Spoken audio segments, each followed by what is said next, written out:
Hello, everyone. This is the Essex County Branch of Ontario Ancestors May webinar. My name is Linda Urquhart, and I'll be your host for tonight. Tammy Richard will be monitoring the questions. Thanks to Tammy for doing that.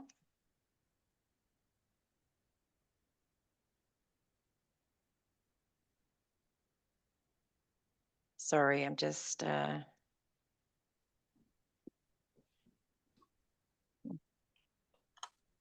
Wow. Nothing's working here to move it. Here we go. Sorry about that. Before we start, we would like to acknowledge that the land on which the County of Essex is located is the traditional territory of the Three Fires Confederacy of First Nations, comprised of the Ojibwe, Ottawa, and Potawatomi peoples, which include the Huron or Wendat or Wyandot bands. As family historians, we look for the stories of the men and women who came before us. In doing that, we must acknowledge the mistakes of the past and consider how we can best support our local Indigenous communities. Thanks for joining us. Just a reminder that this presentation is being recorded and will be added to the Essex County Branch YouTube channel. Also at this meeting, everyone is muted and your camera is turned off during the presentation. Questions will be answered following the presentation. Just post your questions in the chat box as we go along.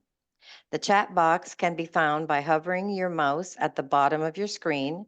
The handout will be added to the chat box during the presentation. We are pleased to be able to introduce you to the very interesting webinars coming soon.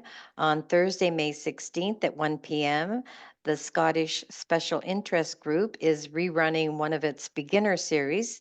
This one is called Breaking Brick Walls in Scottish Research.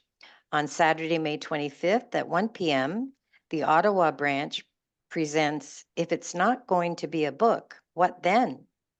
You can register for both of these webinars on the Ontario Ancestors webpage under Events.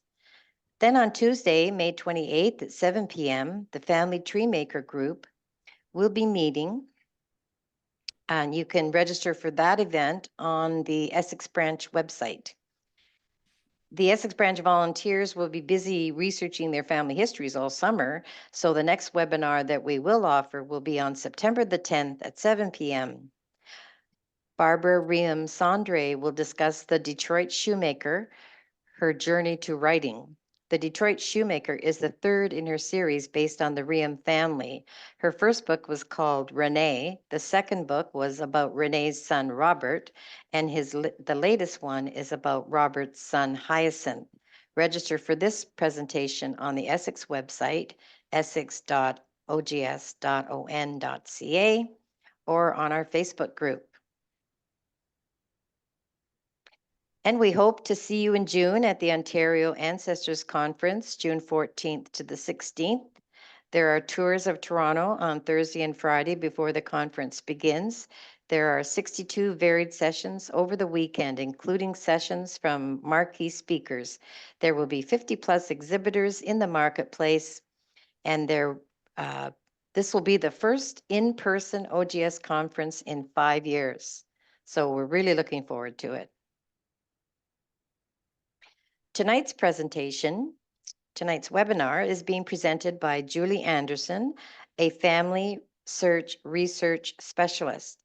She will be discussing the valuable resources and features of the Family Search website and will show us how to navigate the site and its functionalities and teach us how to best utilize Family Search for our Canadian research.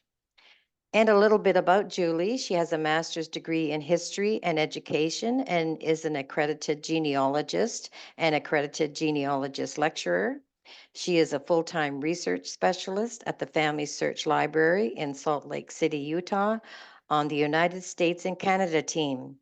She is also adjunct faculty at Salt Lake Community College in their online genealogy certificate program and is the owner and managing member of Anderson Genealogical Research, LLC. Julia is the conference chair for the Utah Genealogy Association's Annual Summit of Excellence. She and her husband, Scott, live in Orem, Utah, and have 9 children and 8 grandchildren. Julie, we're glad to have you here tonight, and I will turn it over to you now for your presentation. Thank you so much. I'm going to stop sharing my video and start sharing my screen.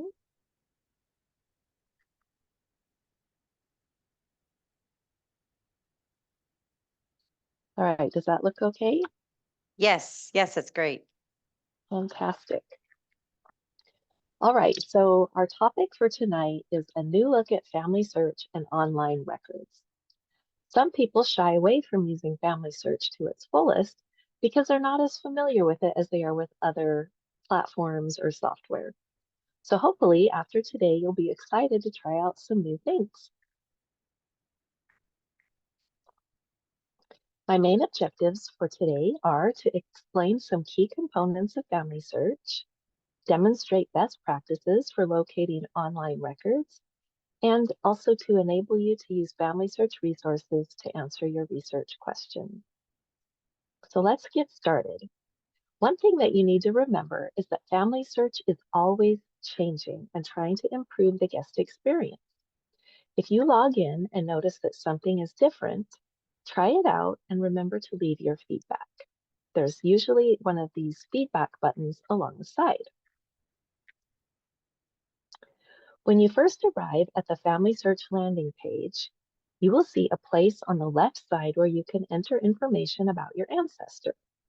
This will bring up information from historical records, family tree profiles, saved memories, and other information that might pertain to your family. Or you can scroll down a little bit to search only in historical records. If you select Search All Records, a new box will pop up where you can enter information about your ancestor. If you scroll down a little farther, you can search only in Family Tree. Selecting Explore Family Tree will allow you to enter your information for that specific search. Farther down on the home screen, you will see the option to find a guide in person or online. This will connect you with one of several resources available to help you research your family. Just click here to see your options.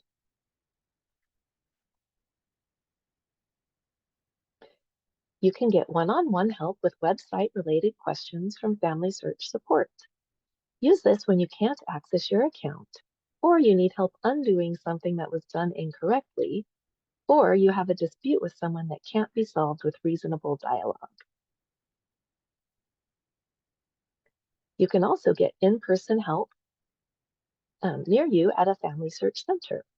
You can search for a place and get a map that shows you all the nearest Family Search centers and affiliate libraries. You also have the option of scheduling a free 20-minute Zoom call with a library research specialist. The specialist will look at your goal and review what you have already done and identify some next steps you can take in your research. You may schedule a consultation as often as once a week if appointments are available. There's also a link to several different Family Search social media platforms where you can find inspiration, tips, and resources. If you aren't sure where to start, you can select Choose Your Next Step. From here, you'll be presented with 6 tiles that can guide you step by step, and I'll show you more about these in a minute. The very bottom of the Family Search homepage provides another way to access in-person help through Family Search Center's online consultations and the Help Center.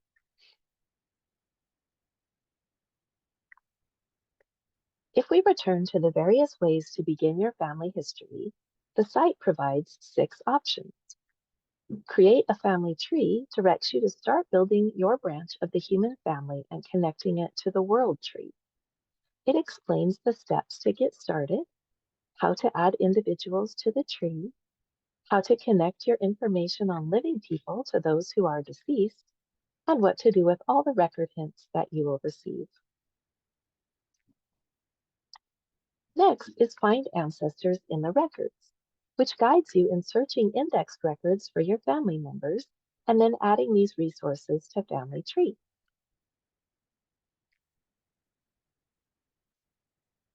The third option is Make Discoveries. Here you can find out more about your family based on what others have entered into Family Tree, including memories like stories and photographs. You can also perform a surname search where you can enter your last name to find its meaning and origin, or get information about taking a DNA test, such as tips for going about testing and how it can be beneficial. Save Family Memories walks you through various steps to posting photographs, stories, and audio files to the Family Tree Memories page.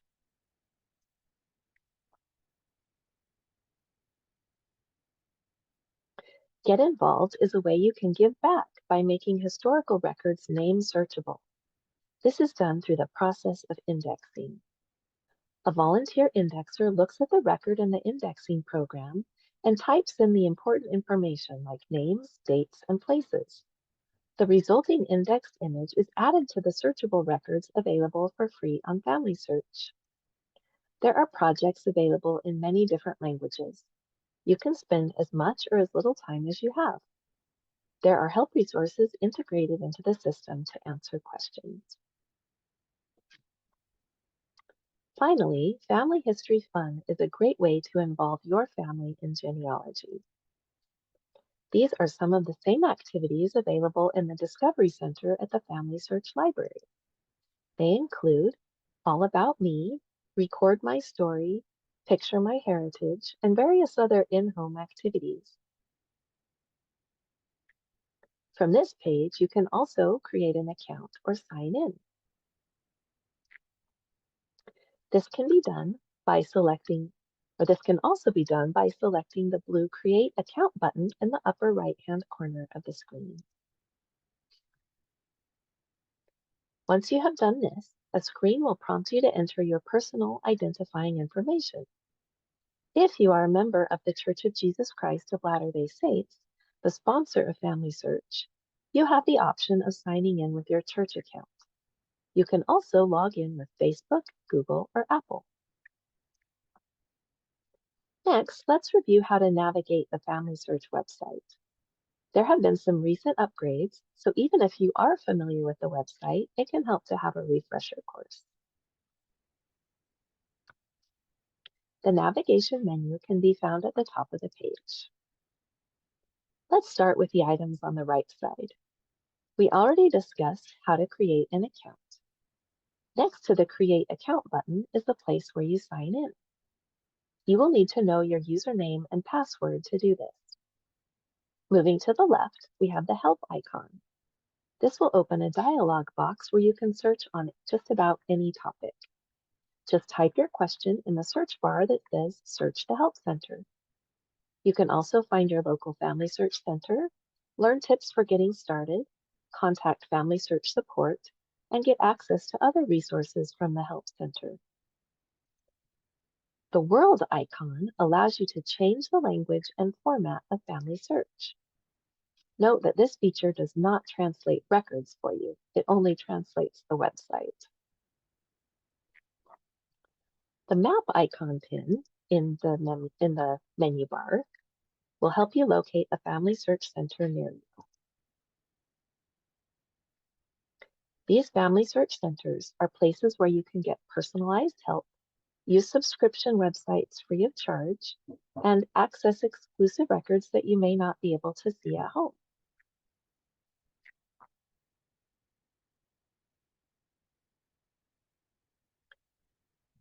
Next, let's move to the left side of the Family Search main menu.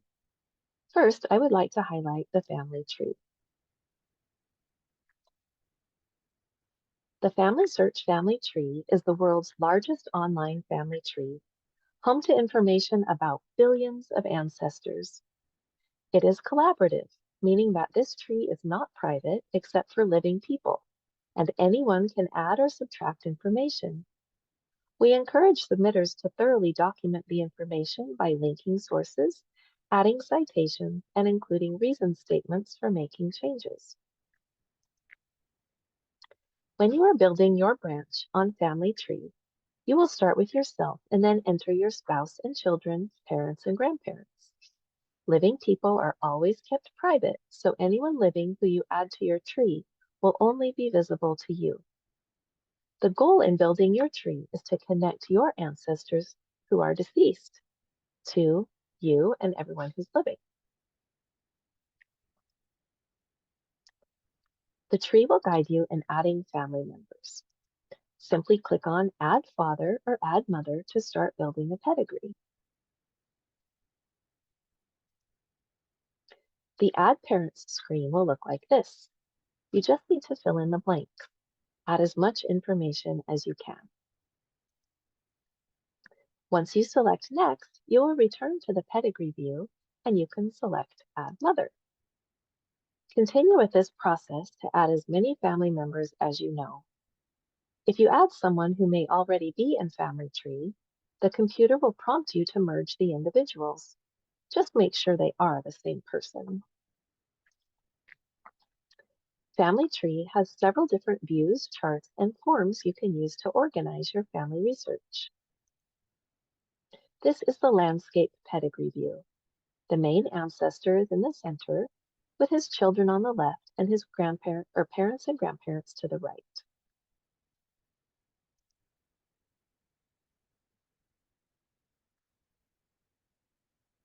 This is the portrait pedigree view, with the main ancestor in the center, his parents and grandparents above him, and his children below.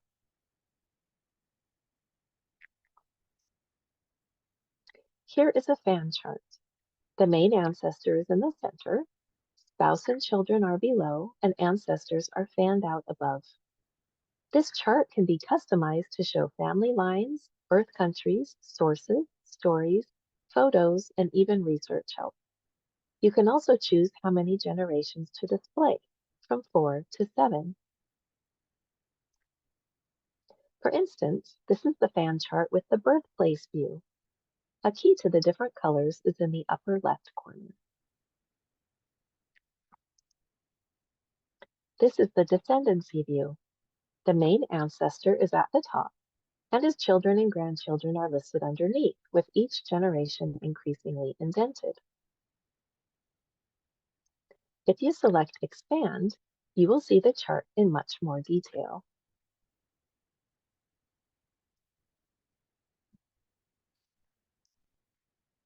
A relatively new feature is the ability to also see your ancestry from a top-down view called First Ancestor.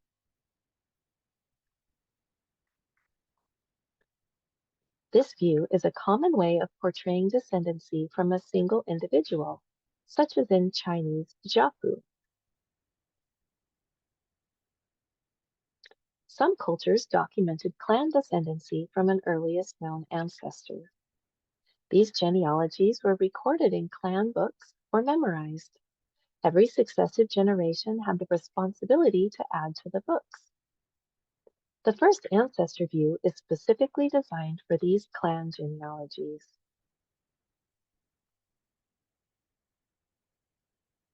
After you have entered your first ancestor and each generation in between, a golden path will connect you to them. More information about the first ancestor view is available on the website. Anyone can try this view by choosing a first ancestor. If I want to print charts for someone in my tree, first I need to find that person and select them.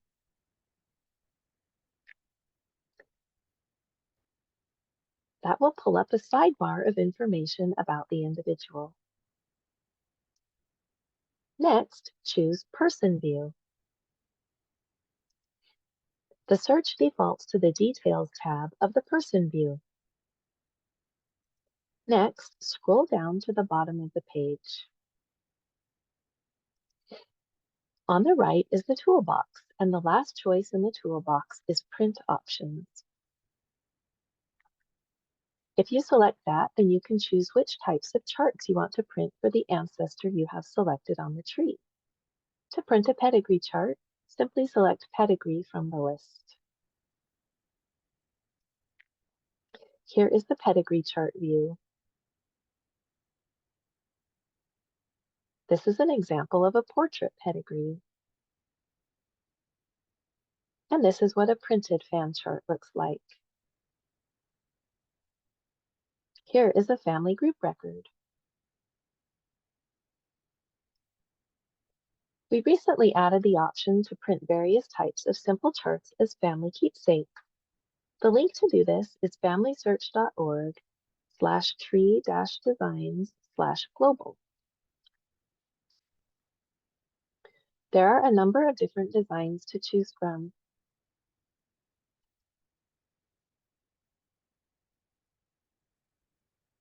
Here is one I did for my family.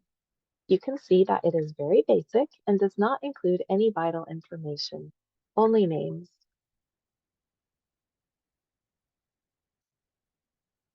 Let's look more at how individuals are displayed in the tree. This is the person page for Silas Harris. It defaults to his details page where you can see vital information about him. If you scroll down, you can also see some of his life events, such as military service and different residences. If you scroll down farther, you can see his family members. The individual is displayed both as a parent with children on the left and as a child with parents on the right. If you go back up to the top of the person page, you can change the view. If you select About, you get a nice summary page that tells a brief life history of the person, shows thumbnails of photos and memories, gives a timeline of their life, family members, the meaning of their name, and sources about them that have been added to the tree. You can even view the timeline with a map.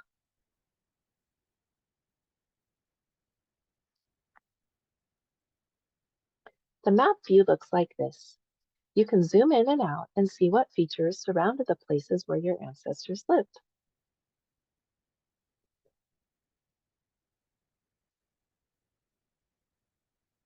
The next tab on the person page menu is Sources. You can add sources with a URL, images, citations, and description. To see all the source details, select Detail View. This will give you all the source information and the option to view the document image if it's available.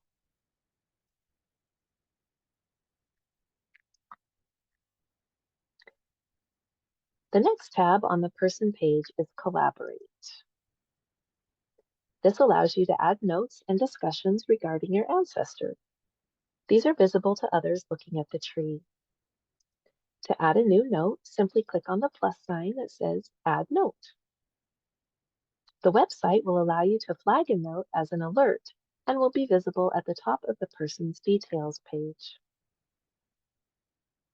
To add a discussion, click on the plus sign that says Add Discussion.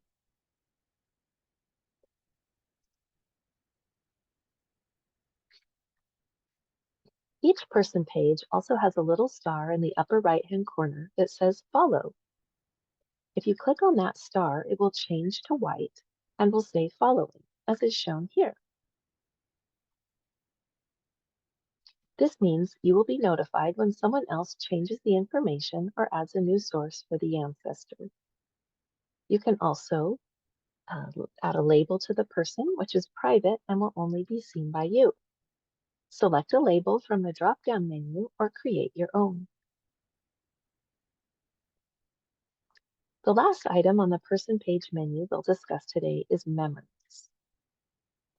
This is where you can upload photos, documents, stories, and even audio clips about your ancestor.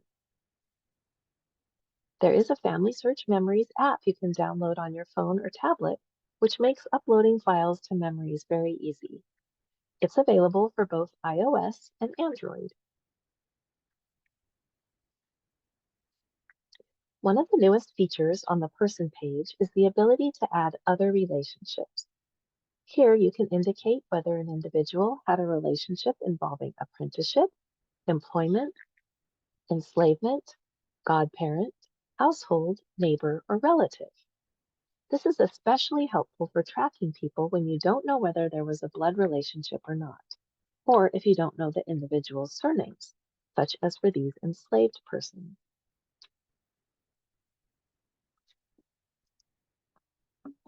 Now let's take a closer look at navigating the tree. When you select the arrow for the ancestors line you want to expand, it will bring up 2 additional generations if they are in the tree. To collapse the tree and remove the additional generations, simply click the arrow pointing to the left.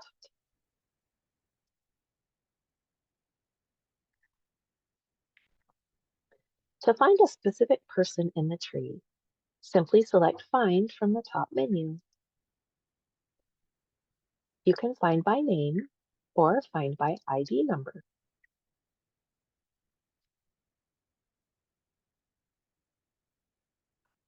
If you select Following from the menu, you can see all the people you have chosen to follow, along with changes made to their information. If you select My Contribution, you can see sources that you have attached to the tree and changes you have made to individuals' information. Just click on My Changes.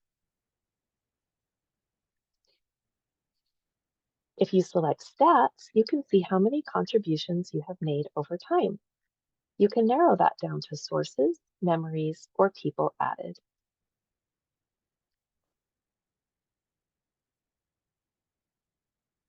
One nice thing about Family Tree is that it is coordinated with indexed records to bring up research hints. These are records that the computer matches to the information that you have entered about your ancestors. As more records are indexed, more hints become available. Research hints look like little blue squares with writing inside. You can see several of them on this pedigree view. To access these hints, select the person you want to view. This will open the sidebar of information about that person. Select their person page. Make sure you are looking on the Details tab. The research hints are in the upper right-hand corner under Research Help. If you click on the hint, it brings up a box with the information from the record. Select Review and Attach to see the source information compared to the information in your tree. The record information will be shown on the left, and the tree information will be shown on the right. Simply click Add. The source information will move over to the right and be included with the tree information. Select Attach to connect the source to the person on your tree. One thing to note is that the family tree is a collaborative effort. As I mentioned before, anyone can add to, change, or delete information about deceased people in the tree. It is always a good idea to keep your own records so that if something gets changed that shouldn't be changed, you will know how to fix it. It is also possible to undo changes you have made yourself if no one else has changed it since then. If all else fails, you can contact support@familysearch.org and they can help you fix any problems you have. Once you have attached the record to one person, you'll have the option to compare the information for other people on the record to those in the tree. Be sure you select Attach for each one.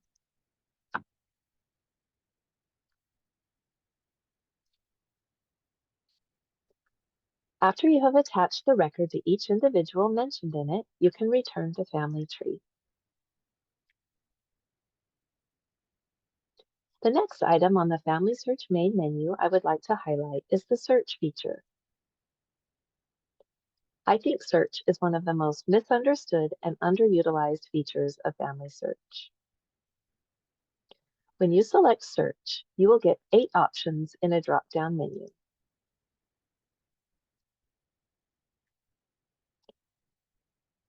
The first option is Records. When you select Records, it will bring up a search page where you can enter the name of your ancestor and some identifying information. These records are name searchable because they have been indexed by volunteers who have read the records and typed out the names and some identifying information which can then be matched by the computer to what you enter in the search box. Note that these indexed records only contain about 20% of the records Family Search has available for research. You can search by location or the name of a collection in addition to your ancestors' names. If you select More Options, then we'll pull up the advanced search, which looks like this. To search a specific collection, start typing in what you think the collection might be called. It will bring up a listing of the indexed record collections that match that search. Here you can see I entered Civil War and got an alphabetical list of collections including the search term. I can then select the one that I'm interested in searching. Don't forget to scroll down to see all the options. If I search in the place field for GER, I get every place that has GER in its name: Algeria, Niger, Nigeria, and Germany.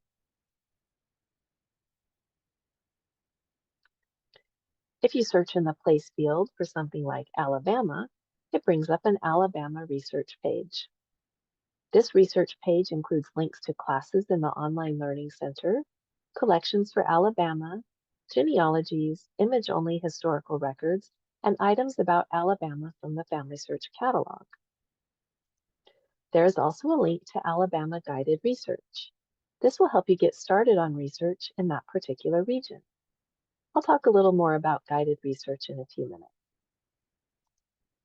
You can also see a list of all the indexed collections for the state of Alabama. If you select one of those collections, it will take you to the search page for just that collection. The next item under the search drop-down menu is images. If you select images, it brings up this search screen. The advanced search gives you more options. Family Search currently has over 300 cameras stationed around the world in libraries, archives, and churches which are digitizing records. In many cases, those records can be uploaded and made available within 24 to 48 hours. These images are of records that have not yet been indexed. They are so new that they haven't even been added to the catalog. You can only search these records by place and then by collection. Explore Historical Images also includes image groups that have been indexed or are in the process of being indexed. If the images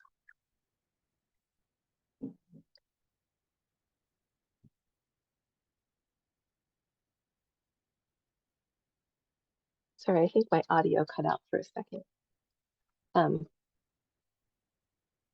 Explore Historical Images also includes image groups that have been indexed or are in the process of being indexed. If the image group has been indexed, a search box will pop up. You can also see the percentage and number of images indexed within a collection in the search result. You can see here that over 100,000 new record images have been added in the last month.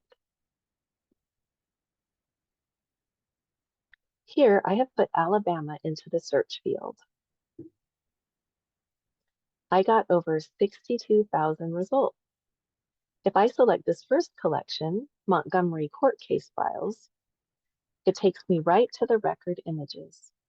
I can see data on the collection in the right sidebar. Here is just one of those 62,000 images. The next item in the search menu is genealogies. Genealogies is a database of tens of thousands of personal family trees, lineages, and other histories. Many of these family trees have been uploaded by individuals via GEDCOM file. The trees are grouped by data accuracy and are name searchable. The collections include community trees, oral genealogies, computer-generated trees, the Guild of One Name Studies, several partner trees, and the Old Pedigree Resource File, Ancestral File, and International Genealogical Index, or IGI. Here you can see that there are nearly 1.5 million oral genealogies alone. These contain hundreds of millions of names from places that do not generally have a tradition of keeping written records, such as the islands of Polynesia, many African countries, and Native American tribes.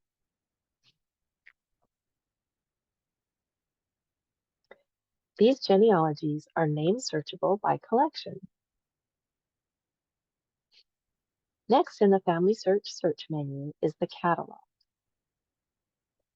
I probably do at least 90% of my work on Family Search in the catalog, as this is where you can find nearly all of the historical records.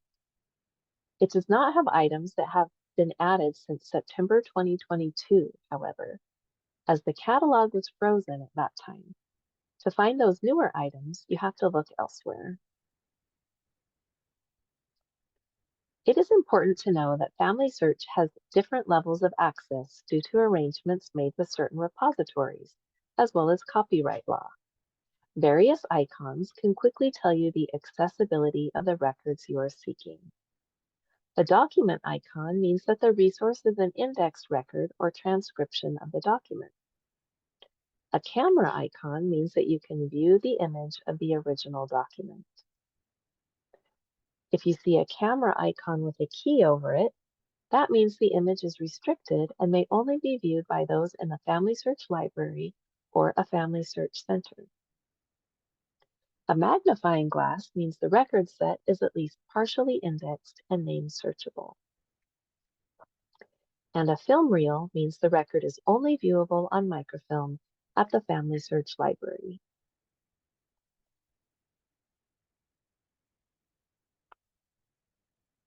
There are a number of ways you can search the catalog, but the default search method is by place.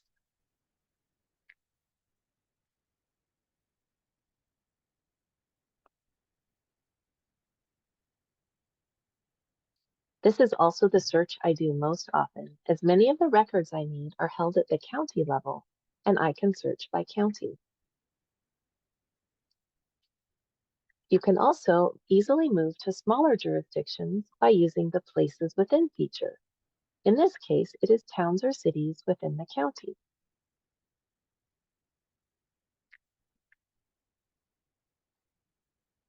You can also use the Part Of feature to access the larger jurisdiction, which in this case is the state.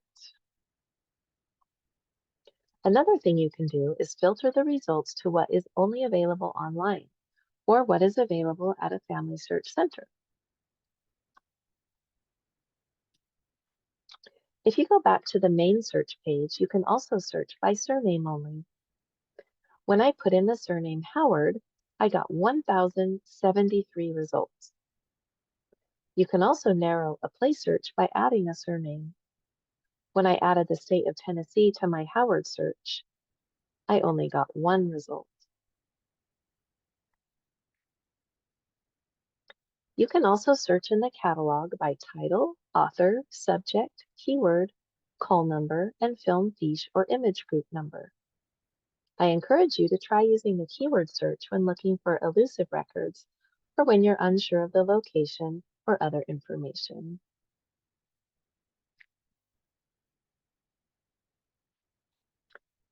The next item on the Family Search menu is books. Books have always been an important part of the library. In fact, the Family Search Library began when the Genealogical Society of Utah's first president, Franklin D. Richards, donated 300 of his own family history books. Interestingly, though, when you search books on Family Search, you are not only searching books they have on site at the Family Search Library. You are actually browsing digital book collections of libraries all over the world. There are many partner institutions which are listed on the website and include places like the Allen County Public Library, the Birmingham Public Library, BYU Family History Library, and the Dallas Public Library. There are many others. When searching, you can use exact phrases, Boolean operators like and or, and wildcards to search the book collections.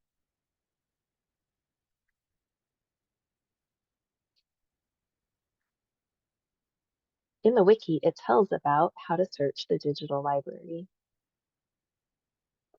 In this example, I put Rusk, Texas in the search bar and got 229,199 results. You can check the access level, and if it says public, you can read the book right there online. The access level depends on copyright and other restrictions. This is what the book viewer looks like. The toolbar has many options for adjusting the images and searching with optical character recognition capability. The last option on the Family search menu that I would like to talk about is the Research Wiki. The Wiki is an amazing resource for all genealogists.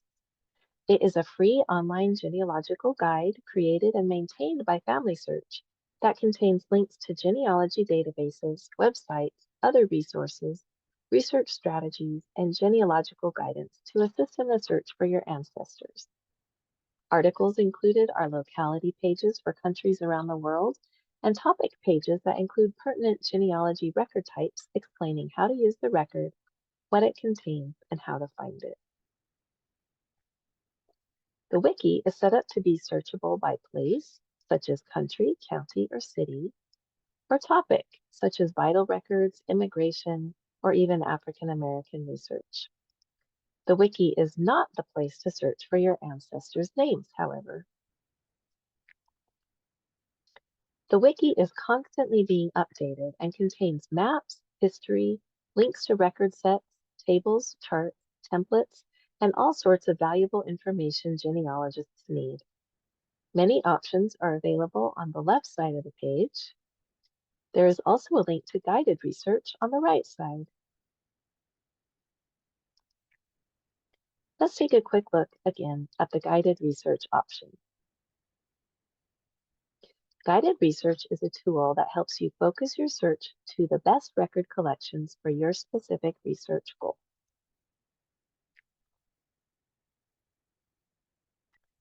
Once you select guided research, you will need to narrow your search to a specific locality. Choose from the list of available countries. For this example, I will select United States. This brings us a map of the US and a list of all the states. I can select a state by using either the list or the map. I'm going to select Texas. Next, you must select what type of information you're looking for, birth, marriage, or death. I'm going to select marriage. The wiki then leads me to record collections that could help with my research goal. All the blue text is hyperlinked to records or indexes. Some of my favorite resources on the wiki are the county genealogy pages.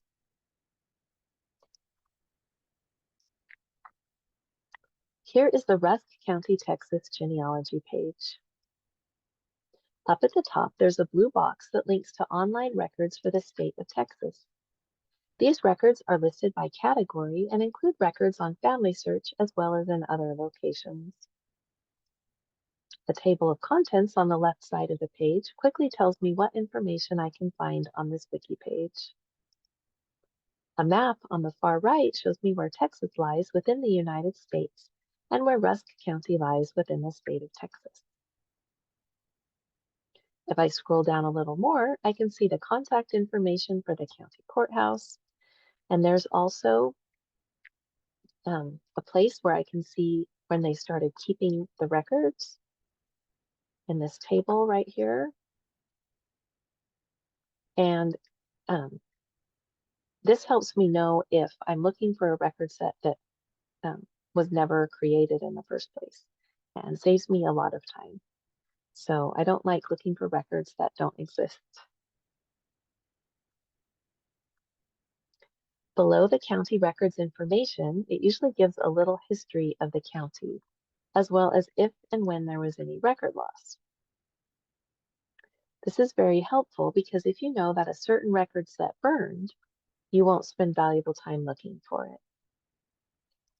The page will also give you a list of cities and towns within the county and the names of all the neighboring counties. This is especially helpful if your ancestors lived near a border.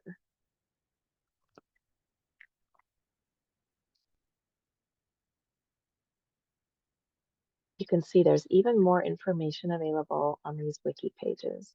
There are many resources and links, and it's one of the most best kept secrets of the Family Search website is the Family Search Research Wiki. There's even a page for Family Search Library classes and webinars where you can see the live webinars that Family Search streams for patrons around the world.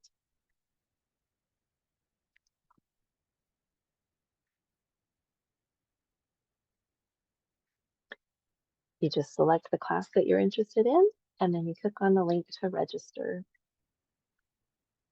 There's actually one more thing that they've just added to the Family Search feature, and it's cemeteries. It's brand new. Here you can search by cemetery location or by a person's name. Here I searched for Gadsden, Alabama, and it listed 30 cemetery sites. Next, I focused my search further to those that had the surname Berry, and the program located 7 sites for me. It then shows me where the locations are on a map. I can focus my search even further to those with the Berry surname at a particular cemetery. I can also have the computer check to see if I'm related to any of these people. So that's all the time that we have for today to look at the features of Family Search. There are actually many more, and I encourage you to spend some time getting reacquainted with the website if it's been a while since you've looked at it. Check out the many resources that it has available for you. To summarize, during this presentation, I've explained some key components of Family Search, demonstrated some best practices for locating online records, and enabled you to use those resources to answer your research questions. So I'm going to stop sharing now and open it up to some questions.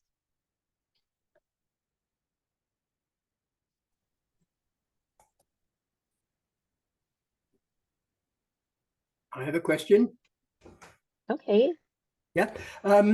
If you're searching for somebody and they have been known by different names in different eras or even at the same with different spellings, vastly different spellings, what do you recommend in that respect for me to find and for people to find my people? So if you're looking in Family Search Family Tree, there are places for you to record alternate spellings or even alternate names. And do the public find that? Do the public, yes, it will come those up? will come up in the searches. They will Okay. come up as a potential match. If you're looking for records, it's going to be really important that you search under all the known spellings that you can think of. Separately, each name separately. Yes. If you put them together like Gertrude, Gertie, would they show both of those, or? That's a good question. So they're always tweaking the search engine a little bit. I would suggest searching every possible thing that you can think of separately first, Okay. and then maybe try doing it together. Because each different record is recorded by a different person, there could be a whole bunch of different spellings or variations of the name. Absolutely, yeah. And so it's important to just really expand your search. And if you can't think of all the various spellings, ask a little kid how to spell that name and they'll come up with something completely new that you've never thought of before. So just keep thinking broadly. All right. Good question. Thank you. So Tammy, do you see any questions? No, I see no other questions. There's a thank you. Someone asked for a handout, which Linda, you put up. I want to say I've learned a lot. I've used Family Search, but I haven't used it to the extent that you're showing, and I'm really excited now to delve into some of these different things. So especially under search and under the records and even looking into the webinars and what have you, I think that's really great. Okay, I Thank do you. see a question from Richard. He wants to know, can Yes. you show again how to print a family group sheet? So I can tell you, I don't know if I can go back to my slides super easily, but if you're in Family Search Family Tree and you go to the person's person page, that means you click on their name, then you want to make sure you've opened the Details tab. And that's the part that gives all the details about their birth, their marriage or death, their family members, and all of that. If you scroll all the way to the bottom and look in the lower right-hand corner, there will be a toolbox. And one of the selections in the tools box says print options. So you select print options and then you select the chart that you'd like to print. So I hope that makes sense. Yes, that's very Okay. clear. Another one, Sherry was wondering, where do you look for items added after 2022, if not in the catalog? So that's a really great question. All of the new images that have been added are under Family Search Images. So click on Search Images, and those images will be there. We have a new catalog that is just for the Family Search Library. And that is where you'll find the new books that have been added to the collection and other things like that. To get to that catalog, you're want to go to familysearch.org/library and then select collections. And then that will tell you about the different catalogs that we have and allow you to search both of those. And you can search the library catalog from home, just like you can search the Family Search catalog from home. All of the items as they are being digitized, like the books, are being added to the Books tab. So you won't find the brand new books in the Family Search catalog, but you will still find them in the digital library. So under the Search tab on familysearch.org, if you go down and select books, then you can search for books in there, and that will include things that have been recently digitized. Okay, You good. may not be able to see them at home is the thing, is if they're still protected by copyright and we only have an agreement to allow people within the library to see them, you won't be able to read it from home, but you'll at least know that it contains your search terms, and you'll be able to use that information to find another copy of the book somewhere. Okay, Tammy, do you see any questions? No, I see no more questions. I have Okay, another There's very quick one. Okay, Barry. Okay, Yeah, Barry. another quick one. Go for it. Our local, I haven't been to a family search center, but our local one seems to have closed, but libraries are designated as affiliates. Do they have everything that a center would have had? They may not have everything, but they will definitely have more access than you will have at home. They will. So Okay. if there are restrictions on some of the films or information because of the contracts we have with the owners of the records, you may be able to see those at an affiliate library. That's a very good reason. Are there designated people at the affiliate library that know about genealogy, or are you left to fend for yourself? That totally depends on the affiliate. No. So there are some affiliates that are public libraries. Those are going to have completely different resources than affiliates that are connected to state library and archives or a national library of some kind. So depending on the type of facility it is, you're going to get different resources, whether that be the collections that they have or the personnel that they have available to help you with research and so forth. So it depends on the library. Thank you. Okay, this is Linda. I've thought I knew everything about Family Search. Obviously, I knew nothing after after your presentation. I had no idea that I have my family tree on Family Search. I started it off with a GEDCOM because I already had been working on it, didn't want to have to enter them individually.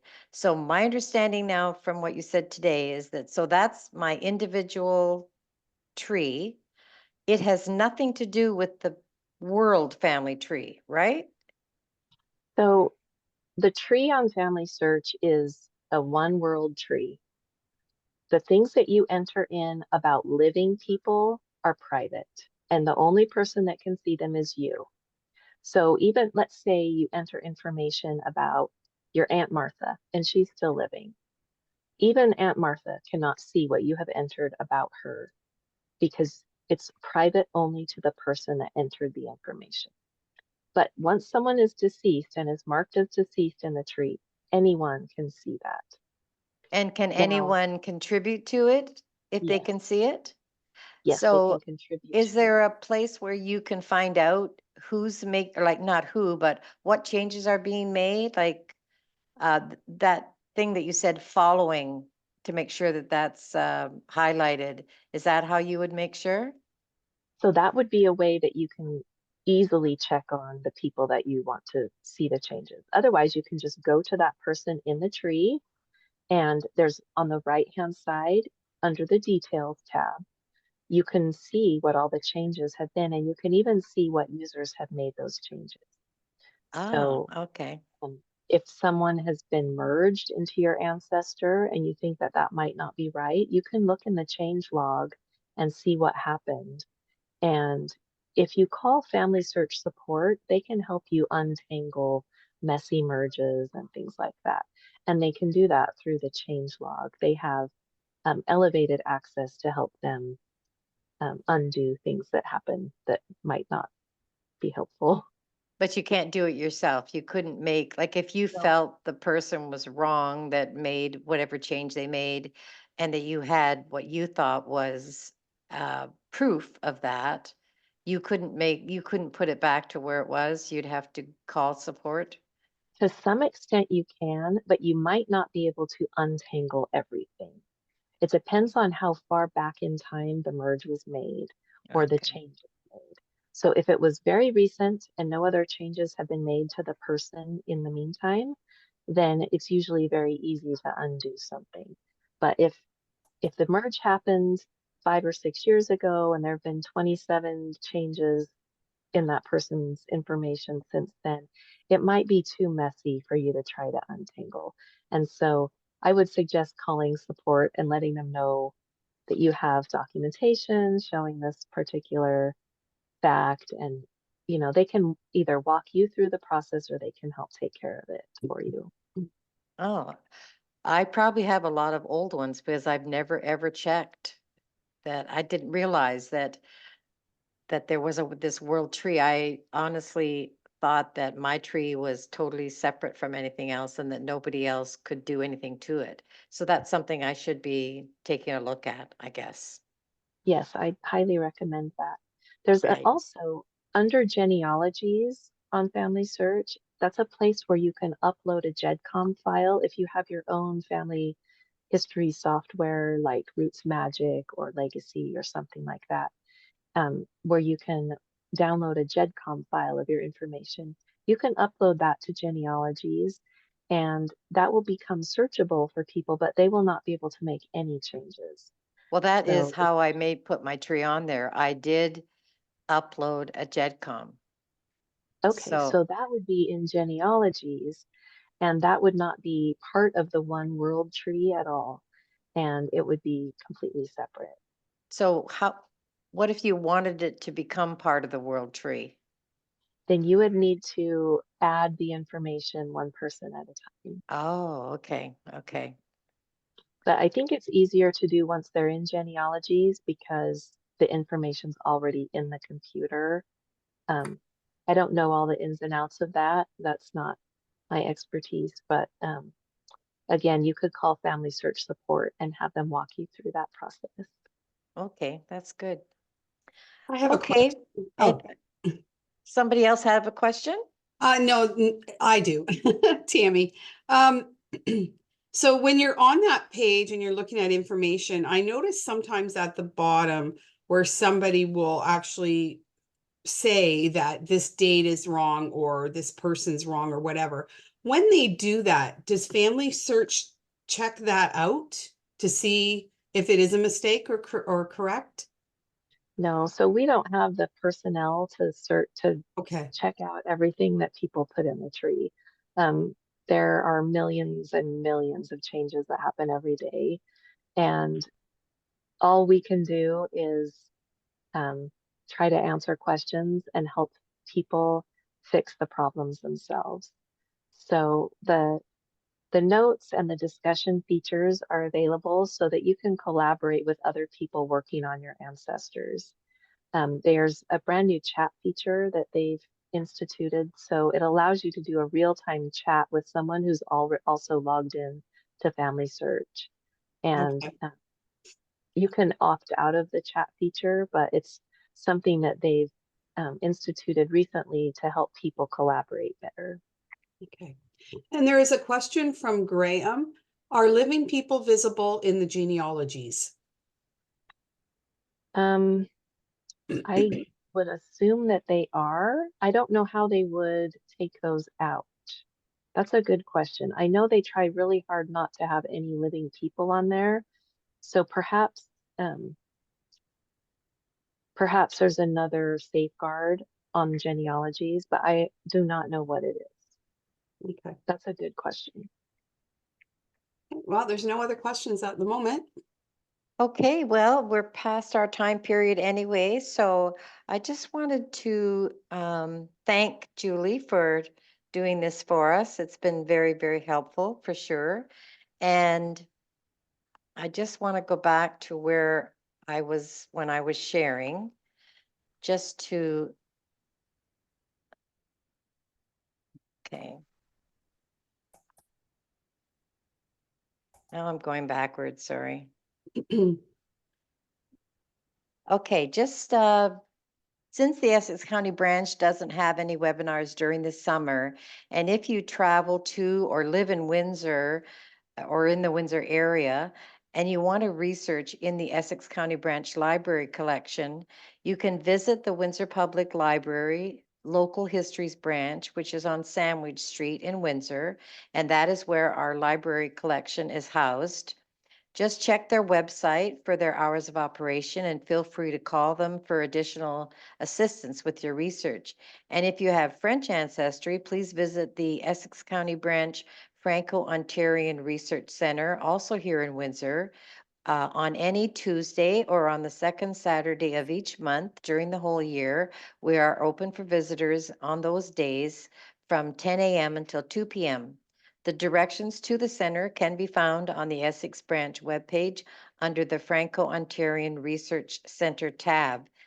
And I do want to give a special thank you to all of you who joined us tonight and for attending our webinars throughout the year. So till the next time we meet, good night, everyone. Have a wonderful summer, especially doing genealogy. Bye for now.